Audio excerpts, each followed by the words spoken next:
Hello everyone, welcome back to my channel Madhu M Bhopal में आपका स्वागत है। तो आज मैं बताने वाली हूँ इम्पोर्टेंट टॉपिक्स ऑफ केमिस्ट्री। तो इम्पोर्टेंट टॉपिक्स केमिस्ट्री में आज हम लोग स्पेशली ऑर्गेनिक केमिस्ट्री की और इनऑर्गेनिक केमिस्ट्री की बात करेंगे, ऑर्गेनिक की और इनऑर्गेनिक केमिस्ट्री की। और हम देखेंगे क्या क्या इंपॉर्टेंस पॉइंट्स रहे, कहाँ कहाँ से क्वेश्चंस आए हुए हैं। मैंने बच्चों से बात करके नोट किया हुआ था। तो मैं आपको बता दूं, ऑर्गेनिक केमिस्ट्री से 10 क्वेश्चन हो सकता है और इनऑर्गेनिक केमिस्ट्री से 10 क्वेश्चन हो सकता है। यानी कि ऑर्गेनिक और इनऑर्गेनिक दोनों को मिला करके 20 नंबर के क्वेश्चन हो सकते हैं, जिसमें से मैं जो भी टॉपिक बताऊंगी आपको एटलीस्ट आप उसमें से 10 to 15 क्वेश्चंस के बीच में आपका एटलीस्ट उतने क्वेश्चन बन जाएंगे आराम से। जो मैं टॉपिक्स आपको बताने वाली हूँ उन टॉपिक्स को आप बिल्कुल तैयार कर लीजिएगा, बिल्कुल स्किप मत कीजिएगा, क्योंकि मैं उन सारे टॉपिक्स को नहीं बता रही हूँ जो बहुत ज़्यादा मोस्ट इंपॉर्टेंट टॉपिक्स है ऑर्गेनिक और इनऑर्गेनिक केमिस्ट्री के, मैं उनको ही बताने वाली हूँ। तो इसलिए इस वीडियो का बिल्कुल स्किप मत करिएगा। मैं जो जो पॉइंट्स बताऊंगी आप उन पॉइंट्स को अपने बुक से एनसीईआरटी खोल करके हाईलाइट कर लीजिएगा, उसे अच्छी तरह से उसकी पढ़ाई कर लीजिएगा। और भी आपके जो नोट्स होंगे वहाँ पर आप मार्क कर सकते हैं, स्टार मार्क लगा सकते हैं कि ये बहुत ही इंपॉर्टेंट टॉपिक है, इसको हमें नहीं छोड़ना है, इसको पढ़ना है तो पढ़ना है। ठीक है, तो मैं क्या ऐसा है कि देखिए आपका ऑर्गेनिक के 10 क्वेश्चन और इनऑर्गेनिक के 10 क्वेश्चन लगभग आसपास का रेंज रहता है। मतलब कि क्वेश्चन का जो केमिस्ट्री का पेपर होता है वो 30 नंबर का रहता है, आपको पता है ना, अलग 4 सेक्शन से होते हैं। तो 30 नंबर के क्वेश्चन में से 30 नंबर क्वेश्चन में से आपका एटलीस्ट देखिए 10 नंबर ऑर्गेनिक से, 10 नंबर इनऑर्गेनिक से, 10 नंबर फिजिकल से, लगभग एम से ही करता है कि यही रेशियो रखने का। इसमें से ऐसा हो सकता है कि एक दो क्वेश्चन फिजिकल का ज़्यादा हो सकता है, एक दो क्वेश्चन ऑर्गेनिक का ज़्यादा हो सकता है, एक दो क्वेश्चन इनऑर्गेनिक का ज़्यादा हो सकता है। तो एक दो क्वेश्चन ऊपर नीचे चलता है, तो आप ये मान करके चलिए 10-10 क्वेश्चन तीनों क्वेश्चन से रहेंगे आपके। तो की तरफ तो हम लोग अब देखिए बात करेंगे इंपॉर्टेंट टॉपिक्स ऑफ केमिस्ट्री के बारे में। मैंने पहले ही बताया कि मैं स्टार्ट करने वाली बड़ा टॉपिक ऑफ केमिस्ट्री। तो चलिए इसके बारे में हम लोग बातचीत कर लेते हैं और देख लेते हैं कौन कौन इंपॉर्टेंट टॉपिक है। तो सबसे पहले आप देखिए मैं स्टार्ट करूँगी क्लासिफिकेशन ऑफ एलिमेंट्स, यानी कि पीरियाडिक टेबल वाला चैप्टर है उससे। और उसमें जो एटॉमिक रेडियाई है आपको आना चाहिए। जब आप पीरियड्स में आगे की तरफ बढ़ते हैं तो एटॉमिक रेडियाई घटता है कि बढ़ता है आपको आना चाहिए। अगर आप ग्रुप में आते हैं नीचे की तरफ तो आपकी एटॉमिक रेडियाई बढ़ती है कि घटती है, यानी कि ये दोनों चीज़ें आपको आना चाहिए। जब ग्रुप में जाएंगे तो बढ़ेगा, कि पीरियड्स की तरफ जाएंगे तो एटॉमिक रेडियस बढ़ेगा घटेगा, आपको ये बेसिक चीज़ें पता होनी चाहिए। जैसे कि आप इसमें देख लीजिए, फिर मेटालिक कैरेक्टर भी पूछ लेता है, कोवेलेंट कैरेक्टरिस्टिक्स भी पूछ लेता है, और आयोनाइजेशन एनर्जी ये बहुत ही इंपॉर्टेंट है। आयोनाइजेशन एनर्जी पता होना चाहिए। पीरियड्स में ग्रुप में फर्स्ट आयोनाइजेशन एनर्जी पूछ देता है एलिमेंट्स का, सेकंड आयोनाइजेशन एनर्जी पूछ लेता है, यानी कि फर्स्ट आयोनाइजेशन एनर्जी मोस्टली पूछता है, कभी कभी सेकंड आयोनाइजेशन एनर्जी भी पूछ लेता है एलिमेंट्स में। एलिमेंट्स का वो ग्रुप वाइज भी पूछ सकता है, कभी कैसे पीरियड्स वाइज भी पूछ सकता है। तो आपको पूरी तरह से टेक्निक पता होना चाहिए कि आयोनाइजेशन एनर्जी कब बढ़ता है कब घटता है, ये सब सारी चीज़ें आपको आनी चाहिए। उसके बाद से इलेक्ट्रॉन एफिनिटी पूछ सकता है, उसके बाद से इलेक्ट्रोनिगेटिविटी पूछ सकता है, और नीचे देखिए इलेक्ट्रॉन एफिनिटी लिखा हुआ है, तो इलेक्ट्रॉन एफिनिटी पूछ सकते हैं। तो आपको ये सब सारी चीज़ें पीरियडिसिटी की आनी चाहिए। पीरियड की तरफ आगे बढ़ते हैं तो क्या होता है, और ग्रुप्स में नीचे जाते हैं तो क्या होता है, तो ये आपको सारी चीज़ें पता होना चाहिए। एटॉमिक आयनिक रेडियस निकालना भी आपको आना चाहिए। मतलब कि देखिए यहाँ पर एक बहुत ही कॉमन क्वेश्चन है, एक क्वेश्चन है, मान के चलिए कि ये क्वेश्चन आएगा तो आएगा आयनिक रेडियस। देखिए यहाँ पर ये कटायन है, ये न्यूट्रल है और ये एनायन है, तो इसमें से सबसे ज़्यादा आयनिक रेडियाई किसकी होगी, तो आपको ये पता होना चाहिए। कटायन में, एनायन में और न्यूट्रल में से ये वाला मोस्ट कॉमन क्वेश्चन पूछा जाता है, तो आपको ये आना चाहिए। अब देखिए इफेक्टिव न्यूक्लियर चार्ज निकालना आपको आना चाहिए। आप उसके बाद से देखिए आइसो इलेक्ट्रॉनिक स्पीसीज क्या होता है, आपको ये पता होना चाहिए, बहुत ही इंपॉर्टेंट है। अगर मुझसे पूछे कोई कि अभी जब तक, और उसके बाद से देखिए नीचे ऑक्सीडाइजिंग एंड रिड्यूसिंग नेचर भी आपको आना चाहिए, ऑक्सीडाइजिंग एंड रिड्यूसिंग नेचर आपको आना चाहिए, और मेटालिक कैरेक्टरिस्टिक, कोवेलेंट कैरेक्टरिस्टिक, ये जो मैंने इतने सारे जो पॉइंट्स बताए आपको आना चाहिए। जो अभी मैंने पीरियडिक टेबल का बता चुकी मैं कि क्या क्या इंपॉर्टेंट है पीरियडिक टेबल का, आप देख सकते हैं यहाँ से मैंने ऊपर पीरियडिक टेबल्स के बारे में बताया था। अभी तक अगर मुझसे कोई पूछे कि इसमें सबसे ज़्यादा इंपॉर्टेंट क्या क्या है, क्या क्या हमें आना चाहिए, देखिए आइसो इलेक्ट्रॉनिक स्पीसीज आपको आना चाहिए, और एक आयनिक रेडियस आपको आना चाहिए, और एक इलेक्ट्रोनिगेटिविटी, इलेक्ट्रॉन एफिनिटी, और ये जो नीचे के 3 पॉइंट्स है आपको ये आना चाहिए, ये तीनों पॉइंट्स आने चाहिए। आयोनाइजेशन एनर्जी, इसमें से मैंने बहुत ही मोस्ट इंपॉर्टेंट टॉपिक ये है, इसमें से आप कुछ भी छोड़ नहीं सकते हैं, तो इसमें से एक क्वेश्चन आपको मिल जाएगा जो इसमें से मैं ये टॉपिक बता रही हूँ। ठीक है। उसके बाद हम लोग आगे बढ़ते हैं और आगे की तरफ देखते हैं केमिकल बॉन्डिंग में। केमिकल बॉन्डिंग सबसे इम्पोर्टेंट चैप्टर है। अगर आपको केमिकल बॉन्डिंग का बेसिक कंसेप्ट आता है तो आप मोस्टली इनऑर्गेनिक केमिस्ट्री के सारे क्वेश्चंस को आप लगभग कर सकते हैं। बहुत सारे कंसेप्ट लगते हैं यहाँ पे, तो आपको सबसे ज़्यादा टाइम दे करके आप केमिकल बॉन्डिंग और पीरियोडिसिटी को आप पढ़िए। इसमें दोनों को टाइम देते हैं तो आपके आगे के जो चैप्टर्स हैं वो सारे आपको स्ट्रांग हो जाते हैं आपका, क्योंकि इसमें बेसिक कंसेप्ट लगते हैं। अगर आपको बेसिक आता है तो आप आगे के चैप्टर्स को ईजिली समझ जाते हैं। ठीक है, तो अब हम लोग बात कर लेते हैं केमिकल बॉन्डिंग में, जिसमें कोवैलेंट बॉन्डिंग और आयनिक बॉन्डिंग पता होना चाहिए। कोवैलेंट बॉन्ड कब फॉर्म होता है, जैसे कि आप देख सकते हैं नॉन मेटल के बीच में कोवैलेंट बॉन्ड फॉर्म होता है, और आयनिक के बीच में आयनिक बॉन्ड मेटल और नॉन मेटल के बीच में फॉर्म होता है। तो आप देख सकते हैं मेटालिक बॉन्ड कैसे फॉर्म होता है मेटल और मेटल के बीच में। कोऑर्डिनेट बॉन्ड को पहचानना, कभी कभी ऐसे चार पॉइंट्स में देकर देगा कि कोऑर्डिनेट बॉन्ड इसमें कौन से कोऑर्डिनेट बॉन्ड फॉर्म हुआ है, एक कभी कभी पूछ देता है। फिर हाइड्रोजन बॉन्ड आपको पहचानना होना चाहिए कि कोई ऐसे स्पीसीज दे के पूछ देगा कि इस कौन से स्पीसीज में हाइड्रोजन बॉन्ड प्रेजेंट है। ऐसे फिर आप देखिए, ये सबसे ज़्यादा इंपॉर्टेंट नीचे का टॉपिक है मॉलिक्यूलर ऑर्बिटल थ्योरी। ये आपको आना चाहिए और ये पूछ लेता है स्ट्रेंथ एंड ओवरलैपिंग, पूछता है मॉलिक्यूलर ऑर्बिटल थ्योरीज का। देखिए यहाँ पर है PP ऑर्बिटल, SP ऑर्बिटल और SS ऑर्बिटल। सबसे ज़्यादा बॉन्डिंग किसकी है ओवरलैपिंग पे, सबसे ज़्यादा ओवरलैपिंग किस में होती है, PP ऑर्बिटल्स में, फिर SP में, फिर SS ऑर्बिटल में। तो ये बहुत ही कॉमन क्वेश्चन है, जैसे कि नीट में भी आपने देखा होगा, तो एक क्वेश्चन एग्जाम में भी पूछा हुआ था। ठीक है, तो फिर उसके बाद मैं बता देती हूँ पैटर्न ऑफ द ओवरलैपिंग। वही है एक्सियल ओवरलैपिंग और कोलैटरल ओवरलैपिंग में पूछता है कौन सा किस में कौन सी ओवरलैपिंग स्ट्रांग है और कौन से ओवरलैपिंग में कौन सा बॉन्ड बनेगा, कितना सिग्मा बॉन्ड बनेगा, कितना पाई बॉन्ड बनेगा। ये कभी कभी क्वेश्चन पूछ लेता है, तो आपको सिग्मा बॉन्ड और पाई बॉन्ड को आपको पता होना चाहिए। ठीक है, और ये साइड ओवरलैपिंग आप देख सकते हैं PP ऑर्बिटल में होता है, और लेकिन जो सबसे स्ट्रांग बॉन्ड सिग्मा बॉन्ड होता है। सिग्मा बॉन्ड जो बनता है, एक्सियल ओवरलैपिंग सबसे स्ट्रांग होता है और सिग्मा बॉन्ड जो बनता है सबसे स्ट्रांग होता है। तो इसमें हो गया। फिर हम लोग बात करेंगे और देखिए आगे ऑर्डर ऑफ रिपल्सन। ये बहुत ही मोस्ट कॉमन क्वेश्चन है, एग्जाम में ये पूछा हुआ था, ये भी मुझे याद आता है, तो इसीलिए मैं बोलते देखा होगा आपने नीट के PYQ में ये क्वेश्चन आया हुआ था। तो ये बहुत ही नीट का PYQ में इसीलिए करने के लिए बोलती हूँ क्योंकि क्वेश्चन लगभग उसी के बेसिक्स हैं, वहीं से आसपास से क्वेश्चंस आते हैं, वही क्वेश्चन रिफॉर्म होकर के आ जाते हैं इस एग्ज़ाम में भी। इसलिए मैं बोलती हूँ कि आप इधर उधर बिल्कुल मत जाइए, बिल्कुल अपने टाइम को मत वेस्ट करिए।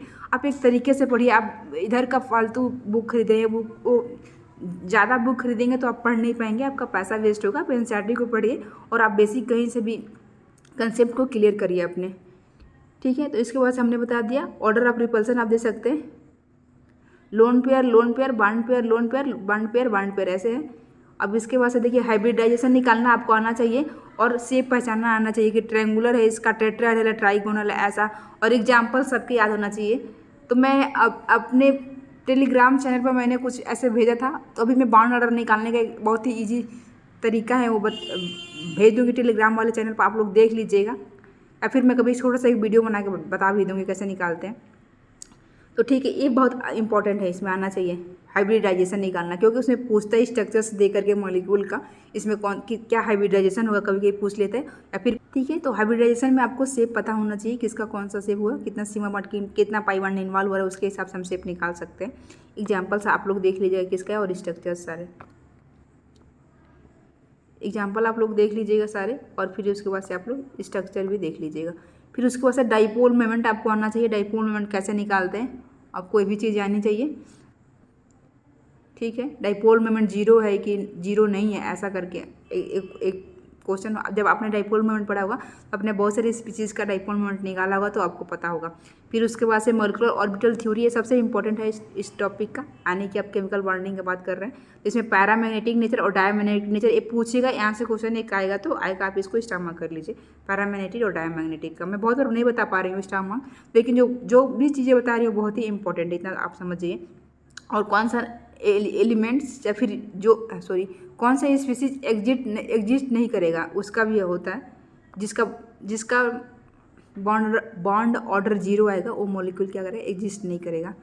ठीक है, तो ये हो गया। आप यहाँ पे देख सकते हैं number of electrons of order निकालने के लिए आता है। ठीक है। फिर हम लोग आगे की तरफ देखेंगे।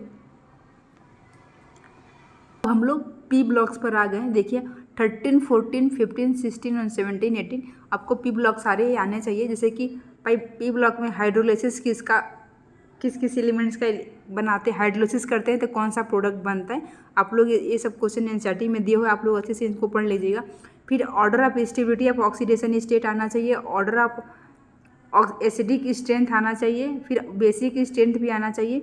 ठीक है, तो आपको ये आना चाहिए। जैसे कि आप यहाँ पे देख सकते हैं मैंने लिखा हुआ है इनऑर्गेनिक बेंजीन का स्ट्रक्चर आना चाहिए आपको, बोराक्स का स्ट्रक्चर आपको आना चाहिए, फास्फोरस और सल्फर का जो भी एलोट्रॉप्स, इनके जो भी जितने टाइप्स के एलोट्रॉप्स पाए जाते हैं, कार्बन का, फास्फोरस का और सल्फर का, ये तीनों टाइप्स के एलोट्रॉप्स आप लोग पढ़ लीजिएगा। उसमें डिफरेंसेस करके क्वेश्चंस आ जाता है थ्योरेटिकल वाले पार्ट्स में।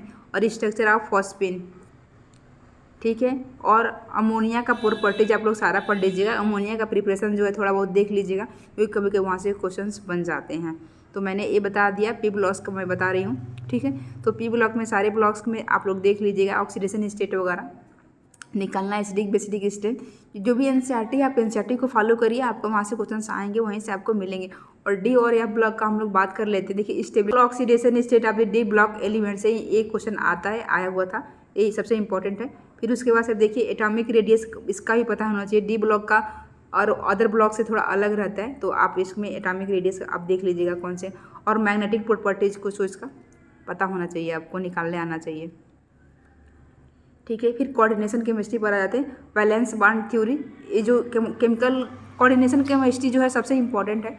तो आप देखिए ये भी वैलेंस बॉन्ड थ्योरी आपको पता होना चाहिए। कोऑर्डिनेशन नंबर निकालना आना चाहिए आपको। IUPAC नॉमेनक्लेचर आना चाहिए, जो भी वहाँ पर दिया रहेगा स्पीशीज का, ठीक है। फिर हाइब्रिड ऑर्बिटल्स, ये सब आपको चीज़ें आनी चाहिए। ये सब सारी जो मैं टॉपिक बता रही हूँ, आप इनको अच्छी तरह से तैयार कर लीजिए, इनको पढ़ लीजिए और प्रिपेयर कर लीजिए जैसे हो सके वैसे। स्ट्रॉन्ग ने वीक लिगेंड पहचानने के लिए आ सकता है, कौन स्ट्रॉन्ग लिगेंड है, कौन वीक लिगेंड है।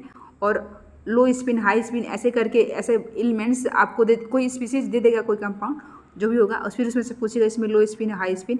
और फिर क्रिस्टल फील्ड थ्योरी, ये आपको अच्छी तरह से आना चाहिए। Weak field ligand, strong field ligand हो सकता है, ये क्वेश्चन पूछ लेता है। इसमें से एक दो क्वेश्चन मान के चलिए, कोऑर्डिनेशन केमिस्ट्री से आपको आ जाएगा यहाँ से।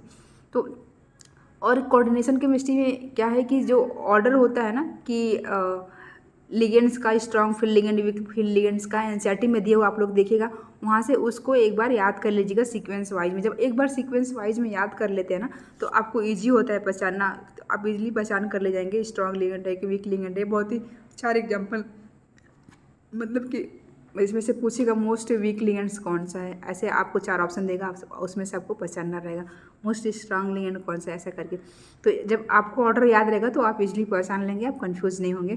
तो अभी मैंने इनऑर्गेनिक केमिस्ट्री का बता दिया, अब मैं ऑर्गेनिक केमिस्ट्री का भी ऐसे बता दूंगी, इंपॉर्टेंट टॉपिक्स है। तो आप अच्छी तरह से पढ़ाई करिए, एनसीईआरटी पे ही पढ़िए, इधर उधर मत भटकिए। एक चीज़ और मैं बता दूं, मार्केट में एक बहुत ही गंदी चीज़ फैली हुई है प्रीवियस ईयर क्वेश्चंस के नाम से। लेकिन मैं बता दूं आपको कि जो एम्स का एग्ज़ाम होता है वो ऑनलाइन होता है। मैं बता रही हूँ आपको, कितनी बार बता रही हूँ कि पेपर ऑनलाइन होता है, तो उसके पेपर नहीं मिलते हैं, किसी को भी नहीं मिलता। एम्स प्रोवाइड कराता ही नहीं है। अगर कोई ऐसा वीडियो बना के डालता है और बोलता है कि PYQ क्वेश्चन है, तो नहीं, वो मेमोरी बेस्ड क्वेश्चन हो सकता है उसका एक्सपीरियंस होगा या बच्चों से बातचीत किया हुआ, कैसे ऐसे क्वेश्चन आते हैं, तो उस हिसाब से वो क्वेश्चन आपको देता है। लेकिन वो एग्जैक्ट एम्स के PYQ क्वेश्चंस नहीं है, तो नहीं है। इसलिए मैं आप लोग को बोलती हूँ, अपना टाइम बर्बाद मत किया करिए आप लोग PYQ के नाम पे। आप लोग एनसीईआरटी पढ़िए, आप खुद देखेंगे कि एग्जाम में क्वेश्चन एनसीईआरटी से ही आता है। क्योंकि यहाँ पर एक भी ऐसा बच्चा नहीं है जो एनसीईआरटी नहीं पढ़ा है, सबने एनसीईआरटी पढ़ के ही इस एग्जाम को क्रैक किया हुआ है। तो जब आपको ईजी रास्ता पता है कि एग्जाम क्रैक हो सकता है एनसीईआरटी पढ़ के, तो आपको एनसीईआरटी पढ़ने में क्या प्रॉब्लम है? कोई प्रॉब्लम नहीं। तो आप इसलिए एनसीईआरटी को ही पढ़िए और अच्छे से प्रिपरेशन को करिए, स्ट्रॉन्ग प्रिपरेशन करिए। क्योंकि आप देखिए, अगर आदमी हमेशा जितनी उसकी औकात होती है उसे थोड़ा सा ऊपर ही चीज़ों को करने की चाहता है। यानी कि आप देखिए, एग्जांपल मैं बताती हूँ, अगर आप मार्केट जाते हैं, आपको मान लीजिए कोई सामान लेना है, कोई भी सामान लेना है, तो आप हमेशा उस मार्केट में 10 यानी कि 100 रुपये 50 रुपये ज़्यादा ले करके जाते हैं। इसीलिए मैं बोलती हूँ कि जो एग्ज़ाम में पेपर आएगा उस लेवल से थोड़ा सा अपने लेवल हाई रखेंगे, तो आप उस पेपर को ईजिली और आराम से कम टाइम में कर ले जाएंगे, आपको कोई प्रेशर महसूस नहीं होगा। लेकिन आप अपने प्रिपरेशन को लो रखेंगे तो फिर आप अंडर प्रेशर में हो जाएंगे और फिर आपका पेपर सही नहीं होगा। इसलिए अपनी प्रिपरेशन को थोड़ा हाई रखिए, जो आप एग्ज़ाम का लेवल है ना उससे आप थोड़ा सा अप करके रखिए, डाउन नहीं अप करके रखिए, ताकि आपको वो बेनिफिट रहे, ताकि आप एग्ज़ाम में जब आपको बैठे तो आपको फील ही ना हो कि आपको एक क्वेश्चन बहुत हार्ड लग रहा है, आपसे नहीं बन रहा है। तो इसलिए आप मेंटली प्रिपेयर रहिए कि आपके क्वेश्चन पेपर बहुत ईजी नहीं आते हैं। बहुत सारे बच्चे पूछते हैं, तो बता दूं मैं, पेपर मॉडरेट लेवल का रहता है, मतलब कि कुछ इजी क्वेश्चंस रहते हैं, कुछ मॉडरेट रहते हैं, टफ क्वेश्चंस थोड़े कम रहते हैं। तो आप फिजिक्स में केमिस्ट्री में आपको टेंशन लेने की नहीं ज़रूरत है। केमिस्ट्री में ऑर्गेनिक इनऑर्गेनिक केमिस्ट्री आप अगर एनसीईआरटी से पढ़ते हैं तो आपका पेपर आराम से ईजिली हो जाएगा। और फिजिकल केमिस्ट्री के लिए नीट के PYQ क्वेश्चंस को आप सॉल्व किया करिए। या तो फिर ऐसा मैं करती हूँ, अब मैं अपने टेलीग्राम चैनल पे रोज़ डेली 5 क्वेश्चंस डालूंगी एक एक चैप्टर का, फिजिकल केमिस्ट्री का। आप रोज़ 10 क्वेश्चंस को सॉल्व करिए डेली, बस आप, मैं इतना जरूर कर रही हूँ आपको, वहाँ से 10 क्वेश्चन फिजिकल केमिस्ट्री में से एटलीस्ट आप 5 क्वेश्चन बना लेंगे तो बन जाएगा आपसे, तो बन जाएगा, तो 5 बन जाएगा ना 10 में से। फिजिकल केमिस्ट्री बहुत है, अगर 5 बना लेते हैं आप तो ठीक है। तो आप ऐसा कर सकते हैं, आप मेरे टेलीग्राम चैनल को ज्वाइन कर लीजिए। मैं वहाँ पर रोज़ नीट के PYQ क्वेश्चन डालूंगी जो जो इम्पोर्टेंट है नर्सिंग के लिए, जो जिस तरह के क्वेश्चंस आए हुए हैं उस तरह के हिसाब से जो मैंने बातचीत की है, लगभग मेरे को भी कुछ आइडिया है। तो ठीक है, इस वीडियो में इतना ही।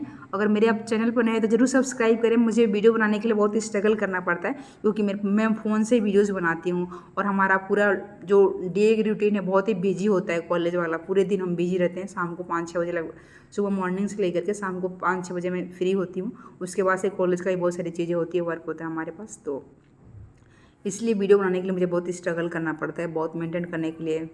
तो आप लोग समझ सकते हैं, इसलिए मैं बोलती हूँ कि ज़रूर सपोर्ट करें मेरा। और वीडियो आपको अगर मेहनत, अगर मुझे आपको लगता है कि मेरा एफर्ट आपके काम आ रहा है, ज़रूर वीडियो को लाइक करें और कमेंट करें और फीडबैक ज़रूर दें। मैं बोलती हूँ हर वीडियो में कि मेरे वीडियोज़ का फीडबैक आप लोग ज़रूर कमेंट करके दिया करिए। और आपको अभी क्या रिक्वायरमेंट्स है, आप क्या चाहते हैं, ये भी कमेंट किया करिए, ताकि जब भी मैं फ्री हूँ तो नेक्स्ट टॉपिक पर मैं वीडियो बना सकूँ। तो thanks for watching, like share and subscribe.